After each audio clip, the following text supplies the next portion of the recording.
今回はフクトリオに4800時間を捧げた徳蔵が初心者でも5時間以内にスプーンなんてないを達成できるファクトリオ 2.1 対応の最新攻略法を徹底解説します。息つく間もないスピードで解説しますので、今のうちにチャンネル登録、高評価、ハイプをお願いします。それでは本編スタートです。チャプター1、最速スタート。鉄鉱石を自動採掘。まずは不時着した宇宙船からアイテムを回収します。コントロールキーを押しながら左クリックをすると素早く回収できて便利です。近くにある巨大な岩を右クリックして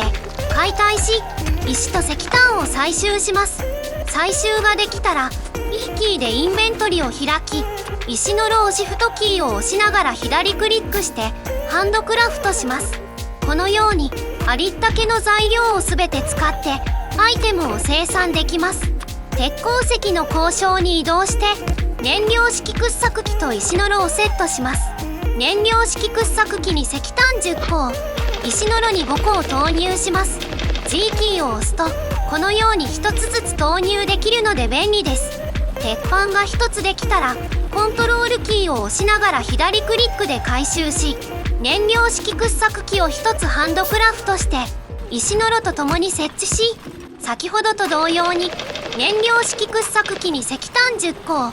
石の炉に5個を投入します。生産量を増やすため近くにある大きな岩と巨大な岩を解体し、石の炉をハンドクラフトしながら鉄鉱石の鉱床に戻ります。石の炉から鉄板を回収して燃料式掘削機を2つハンドクラフトし、これまでと同様に設置して石炭を投入します。ちなみにこの量の石炭だと約4分半稼働し66個の鉄板を生産できます。鉄板の生産を進めている間に大きな岩と巨大な岩をひたすら解体し、大量の石と石炭を集めます。巨大な岩は1つ解体するだけで30個もの石と石炭を入手できるので資源採集の時間を短縮できます。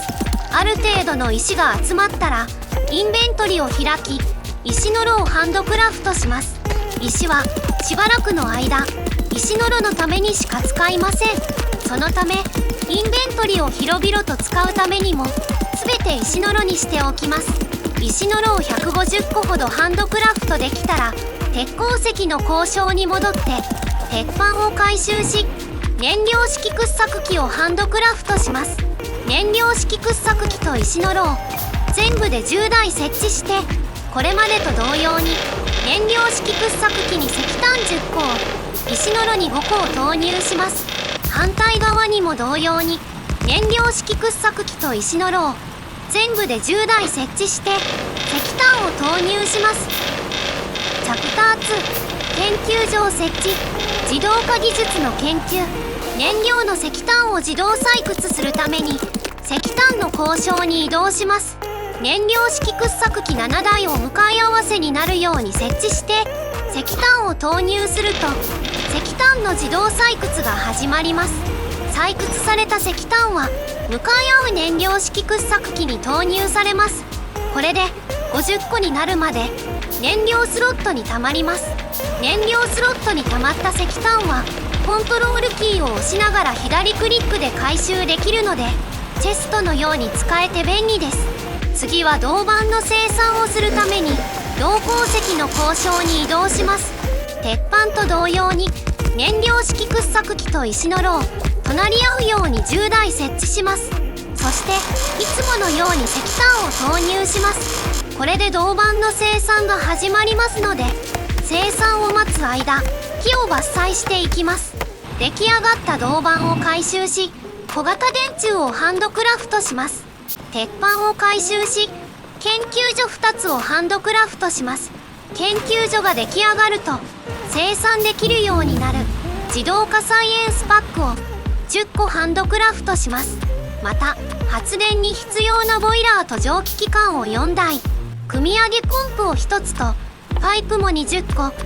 球に入れておきます。残った鉄板と銅板は全て鉄の歯車と銅線に作り変えておきます。ハンドクラフトされるのを待つ間に発電所のブループリントを作成していきます。シフトキーを押しながらアイテムを設置すると、このように青いゴーストがレイアウトされます。ゴーストを使ってボイラー32台、蒸気機関64台のレイアウトを作成し、建設予定地に貼り付けておくことで手戻りなく工場を建設していけるので便利です。ゴーストにマウスカーソルを合わせて Q キーを押し、左クリックすることで実際のアイテムを設置していきます。組み上げポンプを設置し、組み上げポンプとボイラーをパイプで接続し、ボイラーに石炭を投入すると蒸気機関による発電が始まります。小型電柱をこのように設置して電線を伸ばしていきます。研究所を2つ設置して自動化サイエンスパックを投入し、 T キーを押して自動化技術を研究して組み立て機をアンロックします。チャプター3、脱手作業発電を自動化技術の研究が終わったら組み立て機を16個ハンドクラフトします。まず8台を設置して鉄の歯車にレシピ設定し、組み立て機をシフトキーを押しながら右クリックで設定をコピーし、シフトを押しながら左クリックで残り7台に貼り付けます。コントロールキーを押しながら左クリックで鉄板100枚を投入し、下に8台の組み立て機を設置し、銅線にレシピ設定をして銅板を投入します。鉄の歯車が完成したら回収し、もう一度鉄板を投入して完成を待ちます。完成を待つ間、銅線を回収し、研究所とインサーターをハンドクラフトします。鉄の歯車と銅線があるので素早くハンドクラフトできます。鉄の歯車が完成したら組み立て機をシフトキーを押しながらコピーしてパラメーターを自動化サイエンスパックに変更して重ねるように貼り付け、シフトキーを押しながら右クリックで銅板50個を投入します。これで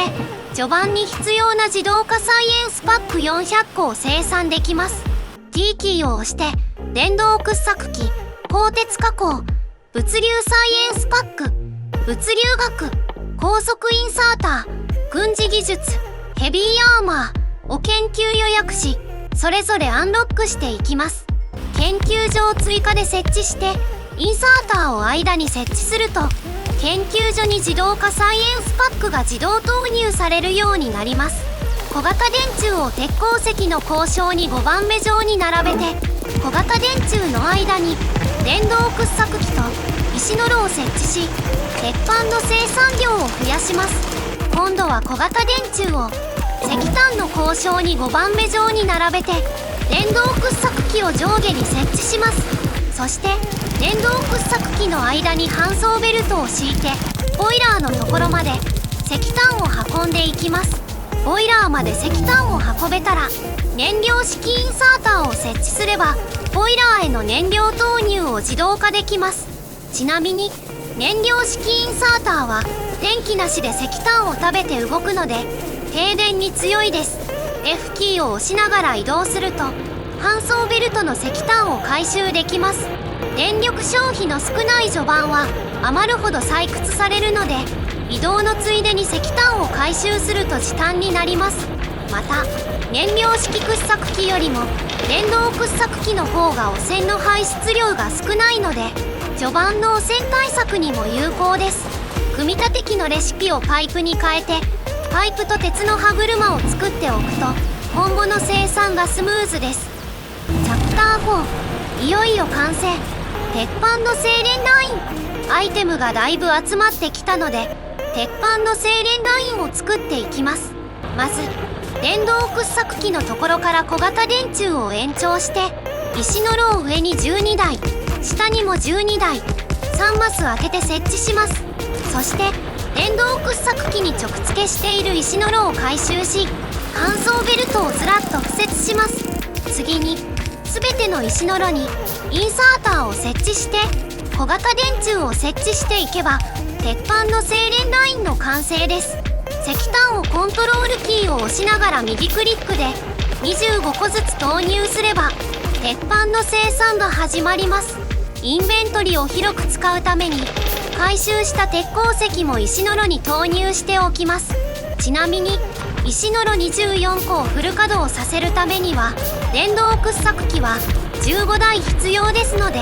搬送ベルトの下側に追加で設置します。鉄鉱石が枯渇すると生産力が落ちてしまうので、今回は多めに17台を設置しました。作った鉄板は定期的に回収して組み立て機に投入し、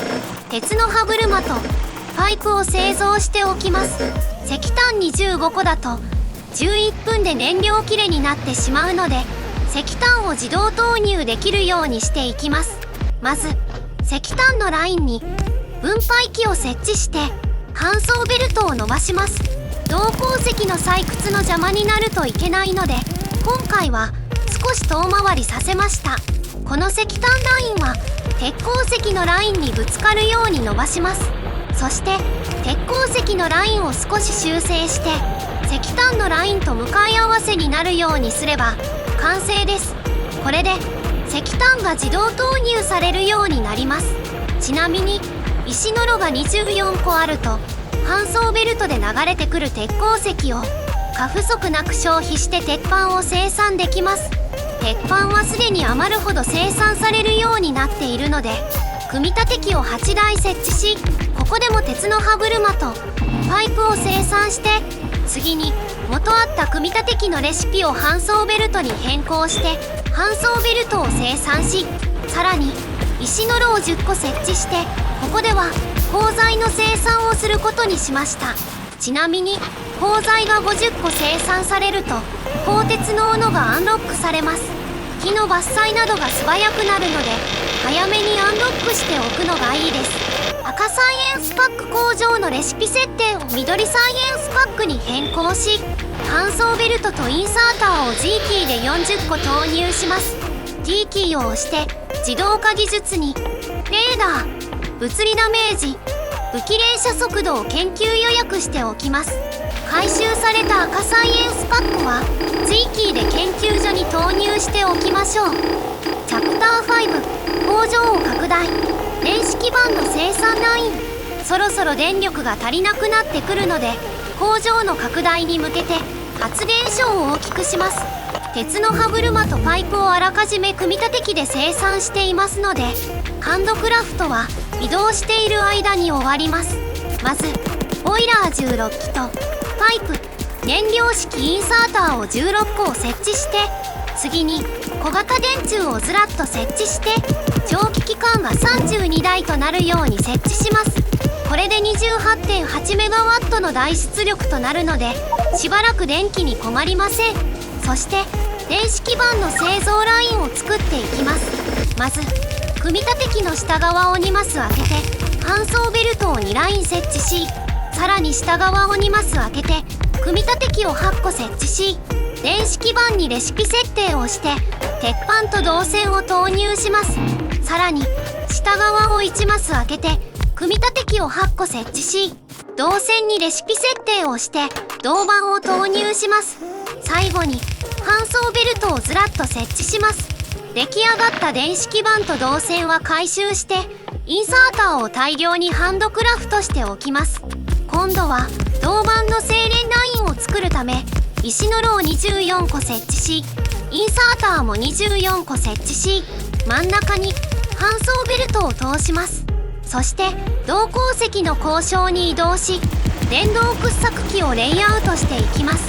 燃料式掘削機と石の炉はもう使えませんので解体しておきます。資源枯渇に備えて今回も電動掘削機を少し多めに設置しています。銅鉱石のラインを石の炉のところまで引っ張っていって地下ベルトを設置して分配器を設置し、銅鉱石の搬送ベルトを上から挟み込むように敷設すれば銅板の生産が始まります。石の炉の上下にインサーターを置いて搬送ベルトでぐるっと囲めば銅板工場の完成です。そしてインサーターをこのようにずらっと設置していくと電子基板工場に銅線が供給されるようになります。電子基板工場にはロングアームインサーターを上向きに1列、下向きに1列ずらっと設置して鉄の歯車とパイプ工場にはロングアームインサーターをこのように設置して、石の炉にはインサーターをずらっと設置して、最後に搬送ベルトで鉄板の精錬工場をぐるっと囲むと、このように4種のアイテムが整然と搬送ベルトに並びます。インベントリのアイテムが足りなくなったら、このように F キーで簡単に集められます。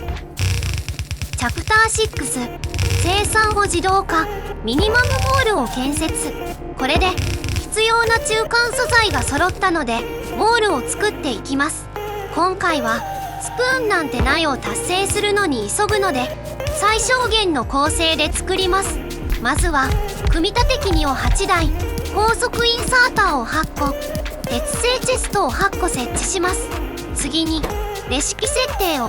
搬送ベルトとインサーターに変更して、ロングアームインサーターを設置すると製造が始まります。インサーターの作りすぎは困るので、鉄製チェストと高速インサーターをレッドケーブルで接続し、インサーター小なり100と回路設定をしておきます。これでチェストの中のインサーターが100個以上になると高速インサーターが止まります。組み立て機から2マス開けて搬送ベルト2本を敷設して、ロングアームインサーターと高速搬送ベルトと搬送ベルトをこのようにレイアウトすると、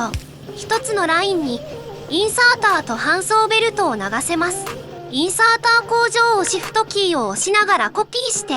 パラメーターをクリックしてパラメーターにチェックを入れて、右側から重なるように貼り付けて、電動掘削機、組み立て機、高速インサーター、ロングアームインサーター、地下ベルト、そして分配機と指定していきます。最後にロングアームインサーターをこのように設置していけばモールの完成です。鉄板の生産が間に合わなくなってしまったので、石の炉、インサーターと小型電柱を並べたら分配機を設置して、搬送ベルトを新しい鉄板の精錬ラインに引き込みます。このままだと下側の精錬ラインが鉄鉱石不足になってしまうので、分配機の出力優先度を左にします。